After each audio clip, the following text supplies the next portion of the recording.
So we've been talking about self-esteem and your 100 things that you can list of your successes in order to boost your self-esteem when you really, really need it. But what is the exercise of the mirror exercise itself? I mean, the reality is you're a living magnet. What you attract in your life is in direct harmony to your most dominant thoughts. Just as you acknowledge your big successes, you need to acknowledge your small daily successes too. The mirror exercise is based on the principle that we all need acknowledgement, but the most important acknowledgement is the acknowledgement you give yourself. The mirror exercise gives your inner child, that wee voice which resides in your subconscious mind, the positive strokes it needs to pursue further achievements. Good morning, Alana. It helps you change these negative beliefs that you've pursued and praised and accomplished. And it puts you in a frame of mind to achieve. Do this exercise for a minimum of 3 months. And after that, you can decide whether you want to continue or not. I know some very, very successful people who do this every night and they've done it for years. So just before going to bed, stand in front of the mirror and appreciate yourself, the accomplishments you've had during the day, even the small wins. Even if you got to somewhere on time, and it's unusual for yourself, praise yourself for that, the fact that you've actually done it. Start with a few seconds of looking directly into the eyes of the person in the mirror. Your mirror image will be looking back at you. Then address yourself by name and begin appreciating yourself out loud in the following things: any achievements, business, financial, educational, personal, physical, spiritual, or emotional. Any personal disciplines you've kept: dietary, exercising, reading, meditation, prayer. Any temptations that you do not give into: eating dessert, lying watching too much television, staying up too late, drinking too much, smoking too much. The list is endless. You get the picture. Maintain eye contact with yourself throughout the exercise.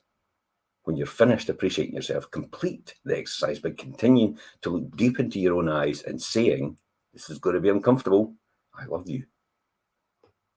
Then stand there for another few seconds to really feel the impact of the experience, as if you were in one with the mirror, who had just listened to all that you've appreciated about yourself. The important thing during this last part is not to turn away in front of the mirror feeling embarrassed or thinking yourself or thinking of yourself or the exercise is silly or stupid. Here's an example of what the exercise might sound like. Jim, I want to appreciate you for the following things today. First, I want to appreciate you for going to bed on time last night without staying up too much and watching television, so that you got up bright and early this morning and you had a really good conversation with Elaine. And then you meditated for 20 minutes and worked out for 30 minutes. Before you took a shower, you ate a healthy, low-fat, low-carbohydrate breakfast. You got to work on time and you led a very good staff meeting with your support team. You did a great job of helping everyone listen to everyone's feelings and ideas, and you were great at drawing out the quiet ones. Let's see. Oh, and then you ate a really healthy lunch, soup and salad, and you didn't have a dessert that was offered, and you drank 10 glasses of water that you committed to drinking every single day. And then let's see, you finished editing the new Train the Trainer manual, and you've got a really good start to scheduling the summer management training program. And then you filled in your diary of daily success journal before you left for work. Oh, and you appreciated Veronica for solving the problems with the travel schedule. And it was great to see how she had just lit up as a result of that. And when you got home, you called Oren and talked to your grandson on Skype. And that was really appreciative and special. And now you're going to bed again on time and not staying up late to surf the internet. And you were great today. And one more thing, Jim, I love you. It's not unusual to have the number of reactions for the first few times till you do this, and you feel unusual.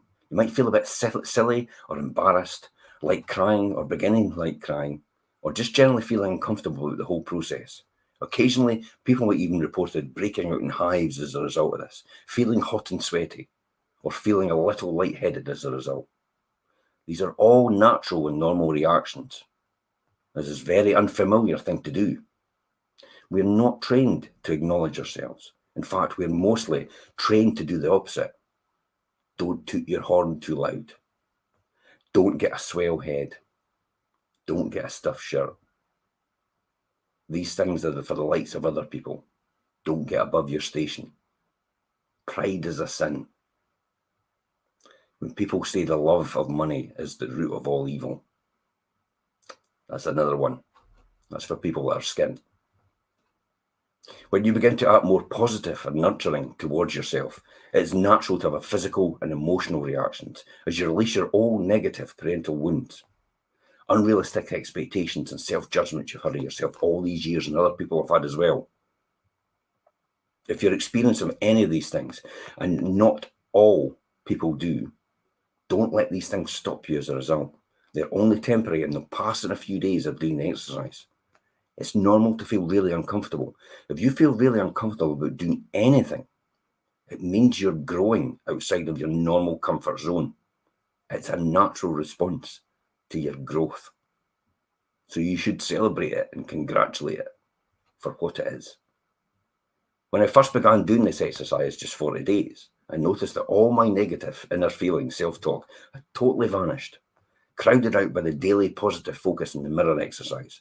I used to berate myself for things like misplacing my car keys, my glasses. The one thing that everybody says, it's a nightmare. Stop using that term. It's not a nightmare, it's a challenge. The critical voice has simply disappeared as a result. And the same kind of thing can happen for you, but only if you take the time to actually do the exercise and discipline yourself to do it. The one note to remember: if you find yourself lying in bed, realizing you haven't done the mirror exercise yet, get out of bed and do it. Don't break the habit. You've got neural pathways in your brain which are there for years and years and years. And the only way you can break down these neural pathways and build new neural pathways of thought processes is to do something religiously for 28 days and not take a break in doing it. Looking at yourself in the mirror is a critical part of this exercise. And the one last bit of advice: be sure to let your spouse, children, roommate, or parents know in advance what you'll be doing this exercise each evening for the next 3 months or more. You don't want them to walk in on you and think you've lost your mind. In fact, you're powerfully retraining your mind to focus on the positive while building up your stack of poker chips for your self-esteem. And I'll see you tomorrow.